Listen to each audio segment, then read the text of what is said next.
Welcome to the Rock is George podcast. I'm your host, George Dionne, and this is episode 152. Thank you for tuning in. Be sure to hit like, follow, or subscribe on the platform that you're listening to us on. You can also check out my work at theloudest.com on the planet, knac.com, for exclusive hard rock and heavy metal interviews, live show coverage, and more.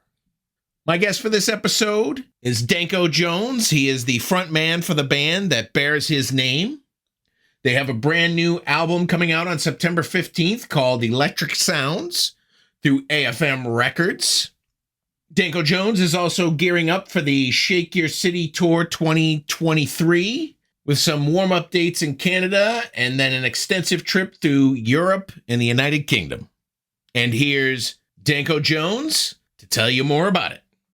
If I knew absolutely nothing about Danko Jones, how would you describe your music to me? Just hard rock music. That's all we play, so it's pretty easy. I say you got a little punk rock flair there too, at least from my point of view. Yeah, I mean, it's filtered through that for sure, but it's pretty much just hard rock.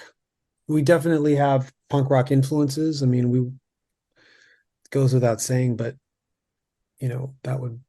I consider us and describe us as a hard rock band. You're getting ready to release your 11th studio album, Electric Sounds, on September 15th through AFM Records. You got a fantastic, catchy new single out there called Good Time. I can't stop singing it. You got a funny video to go along with it. Kind of surprised you didn't release this first. This is officially our first single. There's a very big confusion. The record company released a song as a teaser just to let everyone know that we put out a record, and then radio stations started playing it. But it kind of screwed up with the timeline of the release because Good Time is supposed to be the single. So let's talk a little bit about the song itself. Good Time, simple party song, but that's kind of something that you're known for anyway, right? Yeah, like just a fun song. Who doesn't love fun songs? So to go along with the fun, I saw your little TikTok video and sort of the quote unquote research you did in songs containing swears and curses and stuff like that, performing better than others. Sure. So you're certainly not a band that takes yourself too seriously. No, not at all. I mean, that's basically, why would we? Why would we? Let's talk a little bit about the song, Guess Who's Back, which you said was a teaser, not really a single. Is this sort of you guys coming out of lockdowns and saying, hey, we're here, here's Danko Jones? Not really. I mean, we put out a record in 2021, so Guess Who's Back is pretty much, because we haven't really taken a hiatus or anything, but I think it's more of a, we've always been here kind of thing. Like, other people are the ones who forget about us. We just keep putting out records. So it's just kind of a reminder that we've always been here. You guys, or whoever I'm talking to, you guys forgot about us. And like, we're here to remind you we're back in your face kind of thing. Well, there certainly was a lot of music released in 2021 when you released that album. So I think that maybe listeners could have possibly missed some of their favorites along the way. Yeah, that is possible. Yeah. On the album's title track, you have a guest on there, Daniel Decay from Exciter, very classic heavy metal band there. How do you guys know each other? Well, me and Daniel are friends, but also Eric and Daniel are friends. Eric Ratz, the producer, he produced one of Daniel's old bands, Diamonds. So, Daniel knows everybody, and he was in town and he came down to do gang vocals. He walked into the studio and said, I'm doing a solo on your album. I go, really? All the solos are done, but we managed to find this little piece on the title track where he laid down his solo, and it's perfect. You are a classic heavy metal fan. I believe your favorite band is Death Angel. In fact, you got to share the stage with them at Vakken last year. Have you tried getting them on any of your albums? No, that's actually a great idea, but there just hasn't been a chance where, like all the guests on this album were in Toronto and they were in town, and we had Phil Campbell on our last album for Motorhead to do a solo, and I'm pretty sure we could do that with the Death Angel guys if need be, but it's always like we can't just like carve open a space for someone to come in. It's got to be a real natural thing for them to guest on the album. So if there ever is a time when Death Angel, one of the guys from Death Angel could be on it, that'd be awesome. Another one of your guests, which I'm assuming is from Toronto, is Damian Abraham. I believe you guys have a history. You guys did a podcast during the lockdowns about your album collections, which I can see yours behind you. Mine's just as big on the other side of the camera. So I never heard of his band Fucked Up. So how did you guys kind of become friends? Well, Fucked Up have been around for quite a while. We met in '06, I think, and like we're best friends now. So it was natural for him to come down and be on the album. I don't know what else to say. He's a really, really good friend.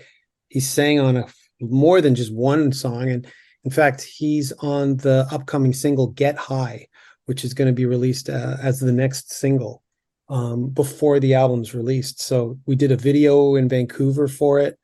And Fucked Up are an amazing band. They're like, I love all their albums. And when we met, it was like, wow, I love your band. So You guys obviously had record collecting in common. I hadn't had a chance to take a listen to the podcast that you did, but obviously any vinyl fan knows once you start picking up one, you pick up hundreds.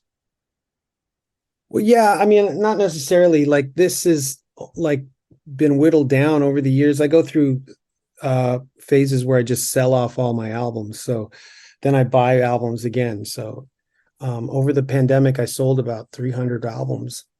Producer Eric Ratz came in for this album. I know you've been in the game for a while. Do you prefer having outside ears on your product besides instead of producing it yourself? We've never produced ourselves. It's always good to have some producer in there. Plus, the producers we have had have been world class, top notch. Like Eric has done 4 of our last 5 albums. Garth Richardson did one of the albums in the middle there, Rock Supreme. So yeah, we've been very lucky that we work with like 2 producers that are like world class. And it's invaluable to have their ears on the project. Like I think it's when someone produces themselves or too married to it, they can't hear things objectively.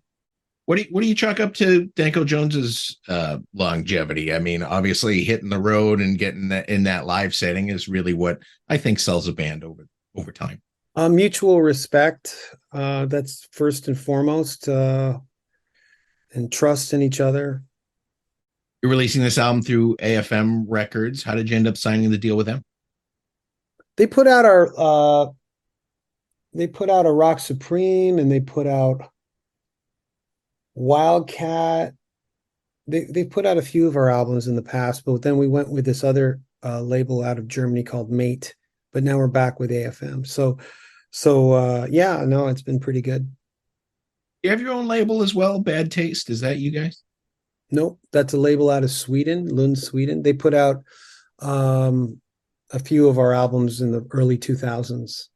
Album artwork for this album is fantastic. Who's the artist behind the particular graphics on this one? Martin Ander is his name, and he goes by Mandroid on Instagram. So he did a couple of our shirts for the last album cycle, like for Power Trio, that we were really impressed by, and they sold really well. So we asked him to do the cover for this album. It's pretty intricate. I feel like there's probably some Danko Jones Easter eggs within the artwork that I haven't discovered Yeah, yet. there isn't, but that we should have. Yeah, Okay. we should have. Yeah. You're pretty basic. I mean, some artists, they really get into these intricacies and stuff like that. I like that you're just, plain straight up guy. It shows in your music too. I'm pretty direct, and sometimes that works against me, but yeah, I'm not gonna pretend. You're gonna be heading out shortly on the Shake Your City tour 2023. You're doing a few dates in October in Canada, then you're heading to the Europe and the UK in November and December. So how much of the new material do you plan on playing at these shows? Well, we've already started playing Guess Who's Back and Good Time live. We'll probably add a few more. Like we're definitely going to play Get High because we've already been jamming on that. And then it could be a couple other songs. When you have 11 songs and like 14 albums of original material in total, because we have a few compilations, your discography grows, but your live set stays the same a length of time. So even though, you have 200 songs now because, you've been around for 27 years, you only still get to play 80 minutes. So you have to really pick and choose. And the set list becomes a mix of songs that, brought people there via singles or radio, songs that are become live staples, but not necessarily were singles. Then there's the new songs that you have to promote for the new album. And then there's songs that, you want to play because people have seen you like 3 times and they don't want to see the same set. And then you got to play songs that you want to play. So there's a lot of variables and that come into play in a set list when you've reached the 11th studio album stage. Is there a song that you're tired of playing after all these years? Oh yeah, there's a few. And there's one that we have to play every show because, it's got X amount of hits and everybody knows it and it's a big sing-along song. And then there's another song that I just can't stand playing. But again, it's like it was released as a single and we don't play that song every show, but then it'll pop its head and I have to play it again. I fucking hate playing it. Do you want to admit what it is or we want to keep it ambiguous? The song that I'm thinking about is I Think Bad Thoughts. I really don't like playing that song. Fair enough. I think everybody's like, I'm sure if Def Leppard were really honest, they hate playing Pour Some Sugar On. I'm pretty sure they do. Speaking of the UK, you guys played a show at Wembley Arena with The Darkness and Blackstone Cherry. I say this is a big accomplishment for you guys, right? I mean, we were opening, we were first to 3, but we got on the bill and we played the room. Not every band can say that. So yeah, I'll take it. Absolutely. I mean, there's just some of those venues around the world that are considered legendary that, it's quite the feat for a band to finally get there. It doesn't matter. You're in an opening spot. Yeah, that's how I see it. Wembley, Madison Square Gardens, Hollywood Bowl. I know I'm missing a few, but those are the ones you kind of tick off your checklist. So we've done Wembley Arena and we've done Maple Leaf Gardens, not Madison Square Gardens. We've done Moscow Stadium. So we've done a few over the years. What are the chances of Danko Jones making their way to the US for this particular album run? I hope we can. I mean, I really do.